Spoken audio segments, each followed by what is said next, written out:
À Azaguié, ville située à environ une vingtaine de kilomètres de la capitale ivoirienne, une école biblique forme des serviteurs pour la Grande Commission de Christ. L'Institut pastoral et théologique de la Mission évangélique internationale de la Côte d'Ivoire a vu le jour en 2000, date de la création de la MAIC. Initialement basée à Abidjan, c'est en 2003 que l'école sera délocalisée à Azaguié suite à l'obtention d'un terrain de plus d'1 hectare par le biais d'un fidèle pour la construction des différents bâtiments. L'Institut a débuté à l'église locale de Deux Plateaux.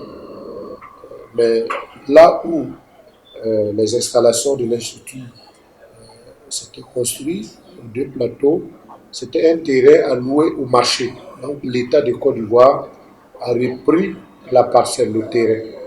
Donc ce qui a fait qu'en 2003,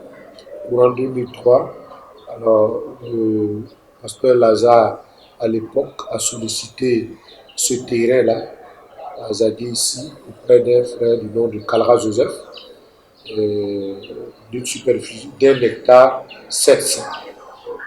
Donc, de Deux Plateaux, l'Institut donc se déplace à Azaguié en 2003, et puis au courant 2004, 2005, 2006, qu'on a commencé à installer petit à petit l'école pastorale à Azaguié.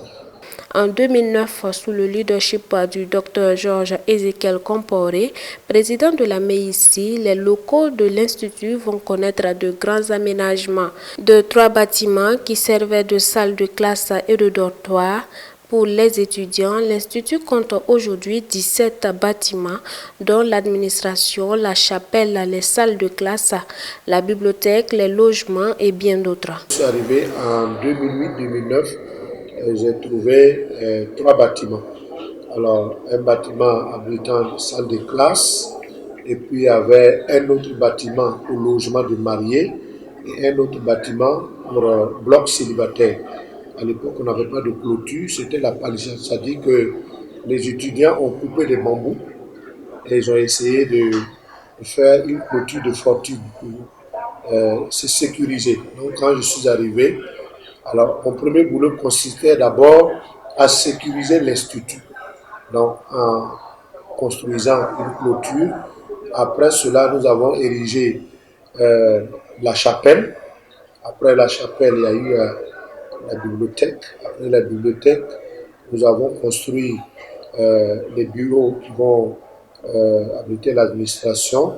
Après cela, on a fait d'autres salles, d'autres dortoirs pour permettre aux étudiants qui sont mariés de pouvoir se loger avec leurs femmes et leurs enfants. Nous bénissons le Seigneur pour cette activité, pour cette œuvre gigantesque que notre papa a mis en place. Chaque année, je rappelle que l'homme de Dieu, le directeur de cette école, fait tout son possible pour que la bibliothèque ait de nouveaux documents. À l'Institut, nous allons dire que vraiment, la vie, on bénit le nom de Dieu. Ça va, tout va bien, la vie est intéressante.